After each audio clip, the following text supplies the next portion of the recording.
Atenção! Começa agora uma teleaula de matemática do ensino fundamental. Você vai assistir a teleaula de número 15. Bons estudos!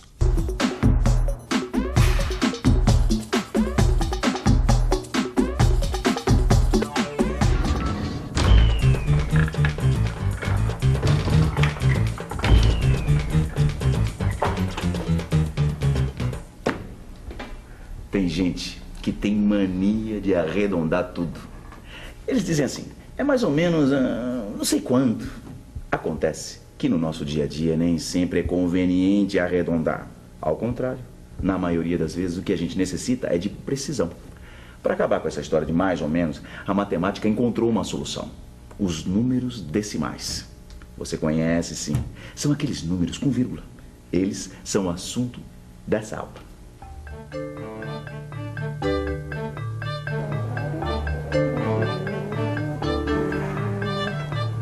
Oi, você já sabe, eu trabalho de dia, estudo à noite e eu não tenho tempo a perder. Agora, eu arrumei um bico aqui, nessa confeitaria, e eu estou às voltas com um problema de distribuição.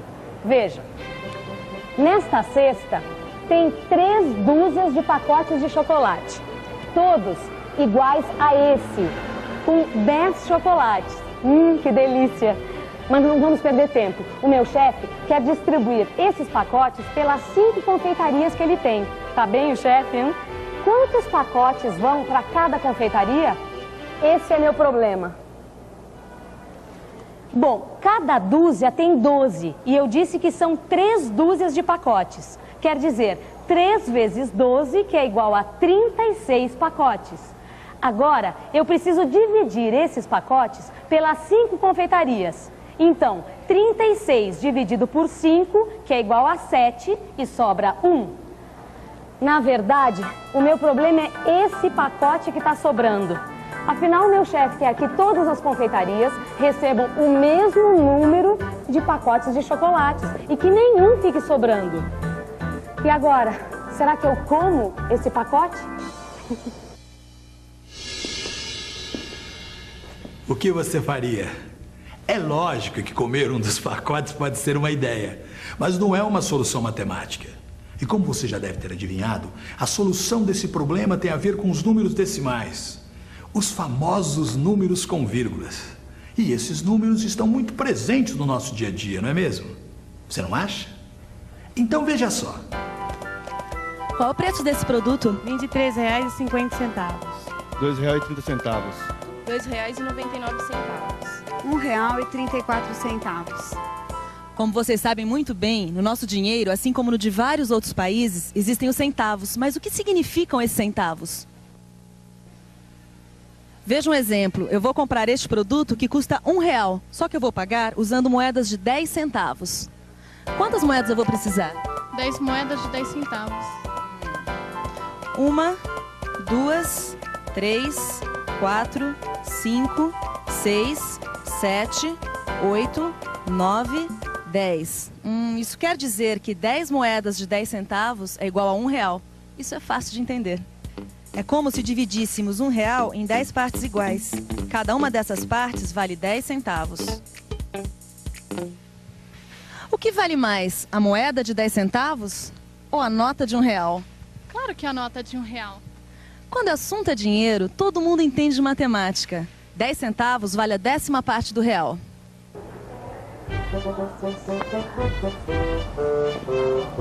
Gente, eu já disse que eu não tenho tempo a perder. O que esse negócio de números com vírgulas e 10 centavos tem a ver com o meu problema? A Maristela está muito afobada, você não acha? Na matemática, como em quase tudo na vida, a afobação só leva ao erro. Para chegar à solução, é preciso dar um passo depois do outro. E o próximo passo a ser dado depende da memória. Você se lembra do quadro valor de lugar? Nós aprendemos que no nosso sistema de numeração, a posição de cada número indica o seu valor. O número 555, por exemplo. Cada 5 tem um valor diferente, dependendo da posição. Da direita para a esquerda, o primeiro vale 5. O segundo, 50. E o terceiro, 500. Você percebeu o que aconteceu com cada um dos algarismos à medida que caminhamos da esquerda para a direita? Não? Então vamos pensar um pouco. Vamos pensar um pouco. Deixa eu ver. Com o 5 da unidade, não aconteceu nada. É como se ele tivesse sido multiplicado por 1. Já o 50 é o 5 multiplicado por 10. E no caso do 500, multiplicou-se 50 também por 10. Ah, é isso. Quando se caminha da direita para a esquerda, a cada ordem o algarismo vale 10 vezes mais. Peraí, isso quer dizer que se a gente caminhar no sentido contrário...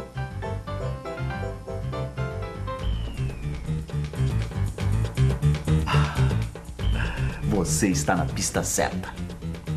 Afinal, se existe uma quantidade menor que a unidade, nós podemos representá-la continuando nesse caminho em que o número vai sendo dividido por 10. Como?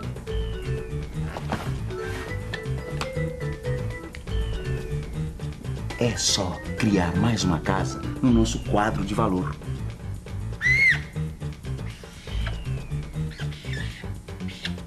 Quer dizer, este 5 vale 10 vezes menos que 5 unidades. Afinal, a gente caminhou uma casa para a direita. Mas o nosso caso não está resolvido. Antes, quando a gente olhava o número 555, já sabia de cara o valor de cada algarismo.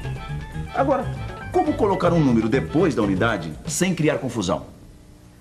Nós estamos aqui numa rua da cidade com uma pessoa que teve uma ideia para resolver esse problema. Márcia, qual é a sua ideia? Bom, na minha opinião, eu acho que a gente podia desenhar o último número menorzinho. Será que isso funciona? Vamos ver como é que ficaria?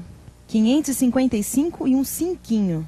Mas se for assim, como cada 5 tem um valor, então cada número tem que ter um tamanho. Assim. É, fica bonitinho. Mas será que adianta? É lógico que essa representação não adianta. Você não concorda? Como descobrir, por exemplo, qual desses 5 é o da casa da unidade? Nesse e em muitos outros casos, a matemática precisa de símbolos que todo mundo entenda logo de cara. E qual o melhor símbolo para essa situação? É esse mesmo que você está pensando? A vírgula. Este é um caso típico em que um pequeno símbolo faz uma grande diferença. Vejam como ficou nosso número. 555,5. Agora fica fácil saber que este último 5 vale 10 vezes menos que o 5 da unidade. Em muitos países, em lugar de vírgula, é usado um ponto, como numa máquina de calcular. Olhem como fica.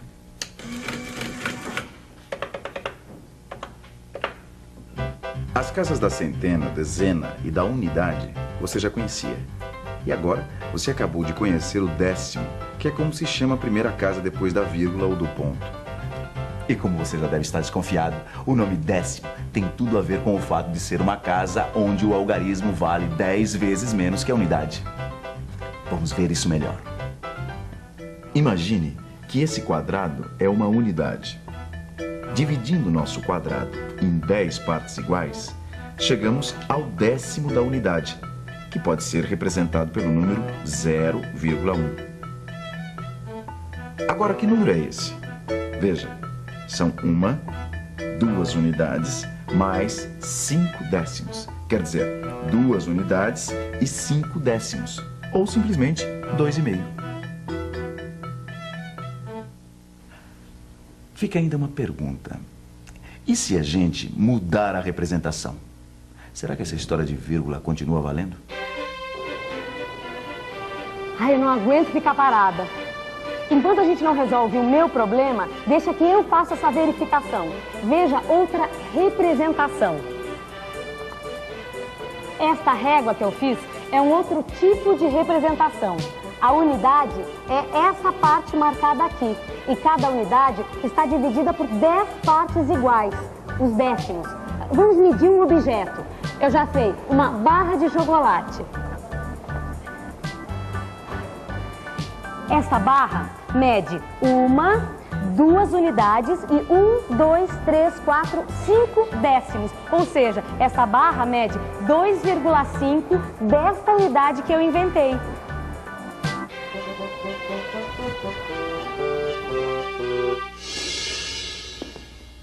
Como você já percebeu, o número com vírgula apareceu para resolver o problema da precisão. O número está entre 2 e 3, não é a resposta que se dê. 2,5, sim, merece respeito. E repare que interessante. Quanto mais dividimos a unidade, mais precisão temos. Se dividirmos nossa unidade quadrado em 100 partes iguais, por exemplo, chegamos ao centésimo, que dá mais precisão à medida. O centésimo é representado pelo número 0,01. Já sei, você também está com a maior curiosidade para saber o que deu na Maristela, não é mesmo? Vamos ver. 1, 2, 3, 4, 5, 6, 7. Eu consegui resolver meu problema, lembram? Cada confeitaria ia receber 7 pacotes e tinha sobrado 1. É só dividir 10 barras desse pacote por 5, que dá 2 barras para cada confeitaria. Agora, veja que coisa interessante. Uma barra é 1 décimo ou 0,1 do pacote, não é? Então, 2 barras, 0,2.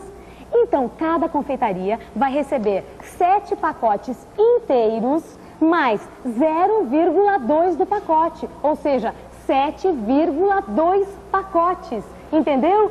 Então agora deixa eu ir, que eu preciso entregar ainda hoje os 7,2 pacotes, tá bom? Tchau! E atenção, se liga aí que é hora da revisão. Nessa aula, nós vimos que os números com vírgula ou números decimais servem para representar quantidades menores que uma unidade. A regra já era conhecida. A posição do número indica seu valor. A cada pulo que damos para a esquerda, o valor é multiplicado por 10. E para a direita, o valor é dividido por 10, certo? O importante a lembrar é que depois da vírgula ou do ponto, os algarismos representam quantidades menores que a unidade que está sendo usada. A investigação continua. As próximas pistas estão no seu livro de estudo. Vá em frente.